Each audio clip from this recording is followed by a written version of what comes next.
you grow up in a society where and a family, and again, it's not to demonize your family, but to your point, they were denying your reality, right? Who you were. So in many ways, it's like you were kind of gaslit like for a lot of your life. And what gaslighting does is make you not trust yourself. Right. And it makes you question your own judgment. I know that I'm going through the same kind of stuff where like I want to be truthful in everything that I do.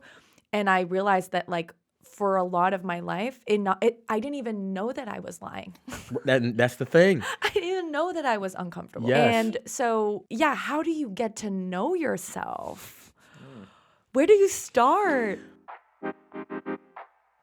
Okay, I think it's like a mix. For me, it was a mix of like mindfulness meditation, right? Where I could like sit still and just kind of like pay attention to what was going on, because I was so busy seeking. And like, okay, I'm broke, so if I was able to get enough money, then I could be cool, I could be calm, and I could figure out what's going on next. Like I'm seeking, and it's like I'm just busy all the time. But then like when I'm still, what is going on?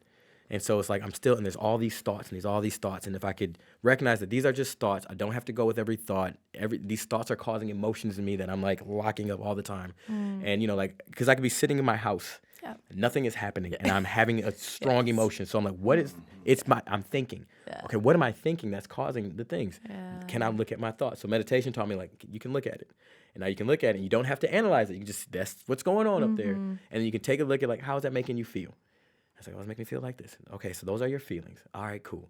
And then, also, look, there's some physical sensations. You're in pain a lot. Did you know that, Brian? You are walking around, you have back issues, you're in pain a lot, and you're exhausted all the time. You haven't been paying attention to that. Oh, okay. And that's also causing feelings. And then the feelings are making you try to like think of solutions. So your brain is going like this. So they're all interconnected. So that helped out for sure. When I was doing the acting work, bumping up against these things, like the scene is calling for me to, be angry, and like it's not coming out. Let's go to therapy to unpack what's coming up. Like acting class is not therapy.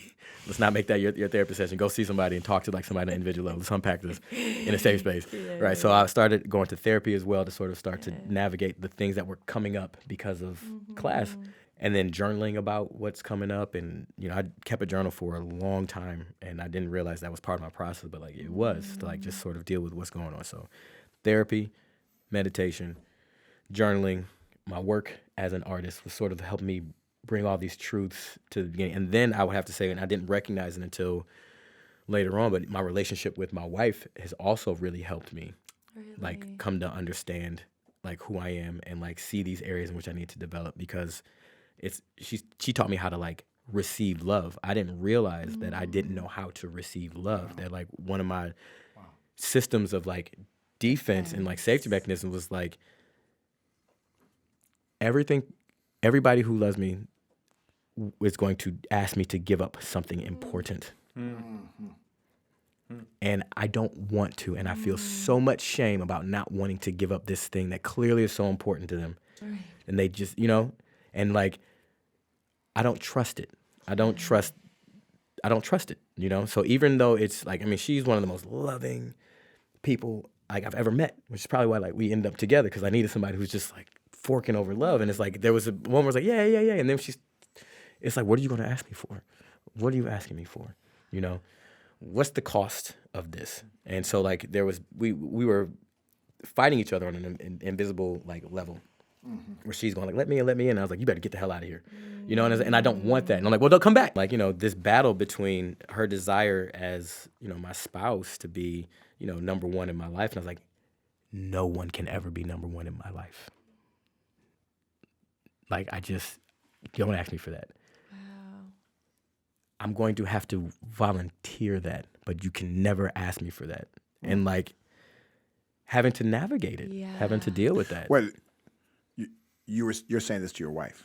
I wasn't saying it like out loud to her, but like that's what was happening inside of me as I realized, because we met. How long you been married, by the way? Oh, our anniversary's coming up in like 2-3 days. What's that? 8 years. 8 years? Yeah, all right. We've been together since December of 2009. Beautiful. And it's like the longest relationship I ever had. I met when I was like 27, and we've been married, and so just been kind of like navigating this out, and like I'm talking about it like on a macro level as I've investigated and figured out. But like this is what I've discovered has been going on. Is she your number one now? In some ways, yes.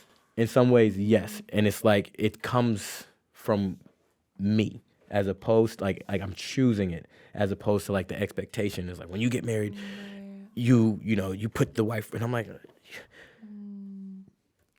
you can't ask that of me because it's been taken. It's been like people have forced that onto me. Like I have a lot of resistance to being forced or like expectations or doing things because of an expectation because I have been asked. Yeah.